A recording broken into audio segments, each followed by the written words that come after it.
my grandfather, we still have a real estate sign at my dad's house from my grandfather. It said Clarkson Real Estate and More. They sold insurance or whatever else.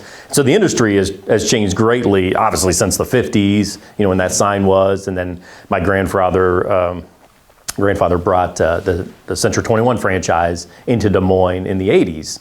And so, we've kind of, as a family, kind of grew up in that model.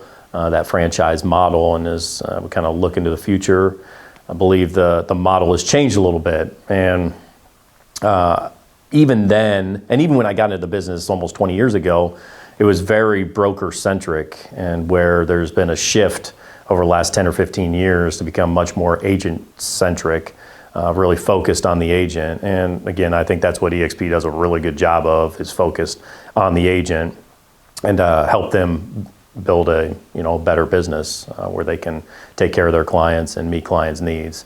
And so the industry's changed a lot. I got into the business, and they had just moved away from having a book of business where you would look and like, oh, these are the new listings, or you would go to the office. And still, even 20 years ago, there'd be a few times where I had to go to an office to get a key. And now then the lockboxes came around, and Zillow, 15 years ago or whatever. I remember having my first conversation with a client. You ever heard of Zillow?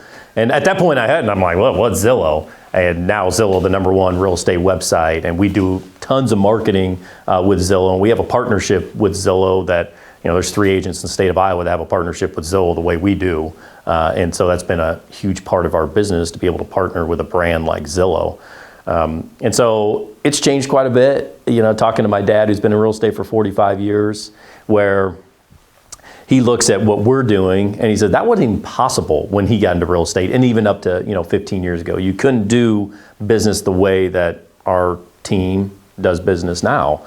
It just wasn't physically possible with everything that has changed in real estate. So it's exciting to see all the change that's happened in the last 20 years. And as I think, I've hopefully got at least more 20 or plus years in real estate, and excited to see where it's going. So.